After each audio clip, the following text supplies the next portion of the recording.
बच्चों, बुनियादी अकायद में से एक और अहम अकीदा है आसमानी किताबों पर ईमान लेकर आना। आइए इसका मुतालिया करते हैं कि आसमानी किताबों से क्या मुराद हैं, कौन कौन सी आसमानी किताबें हैं और हमने उस पर ईमान लेकर आना है। तो बच्चों, आसमानी किताबों पर ईमान लाना ऐसे ही ज़रूरी है जैसा कि हम अल्लाह ताला की वहदानियत पर ईमान लेकर आते हैं, रसूलों की रिसालत पर ईमान लेकर आते हैं। तो बच्चों, जब अल्लाह ताला रसूलों को मबऊस फरमाते हैं तो उन्हीं को कुछ किताबें या कुछ रब्बानी तालीमात का मजमुआ दिया जाता है। किसी पर तो पूरी किताब नाजिल की गई और बसा औकात कुछ पैगंबर ऐसे भी थे जिन पर चंद मुख्तसर सहीफ़े नाजिल किए गए। तो आज हमने इन्हीं किताबों का मुतालिया करना है।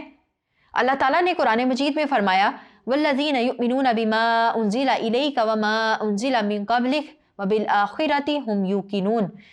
जो किताब तुम पर नाजिल की गई है यानी कुरान और जो किताबें तुमसे पहले नाजिल की गई थी उन सब पर ईमान लाते हैं और आखिरत पर यकीन रखते हैं। इस आयत मुबारका में ईमान वालों की सिफ़त बयान की जा रही है।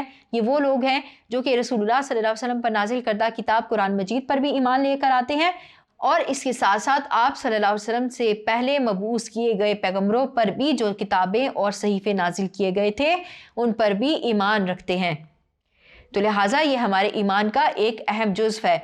अब वो कौन सी बड़ी किताबें हैं जो अभी तक नाजिल की गई हैं? तो बच्चों, 4 बड़ी आसमानी किताबें हैं जो कि अल्लाह ताला ने अपने अंबिया पर नाजिल की थी। उनमें से पहली है तौरात जो हज़रत मूसा अलैहिस्सलाम पर नाजिल की गई। दूसरे नंबर पर है ज़बूर जो कि हज़रत दाऊद अलैहिस्सलाम पर नाजिल की गई।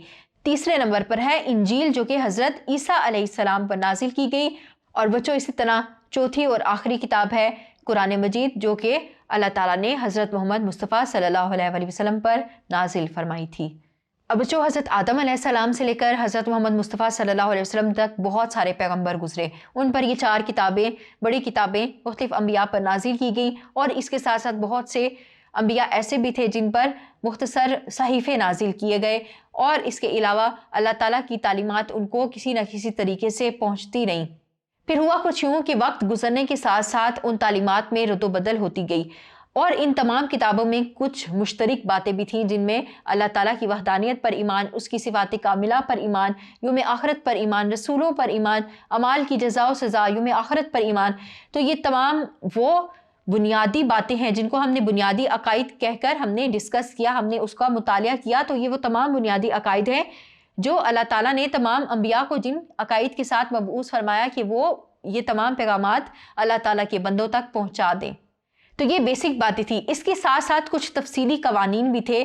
जैसे ही वक्त गुजरता गया उन कवानीन में तरमीम होती गई, उनको लोग बदलते रहे, अपनी मर्ज़ी के मुताबिक उन्होंने उसको चेंज किया और अल्लाह ताला की शरीयत को बदल दिया।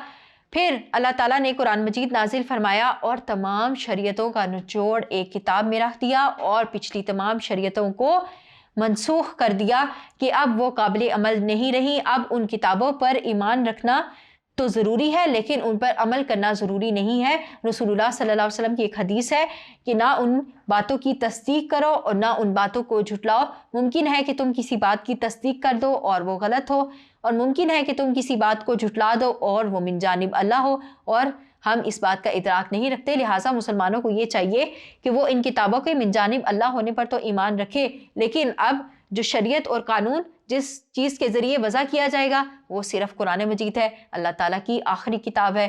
पिछली तमाम किताबें उनकी जो निफास है वो अब मनसूख हो चुका है।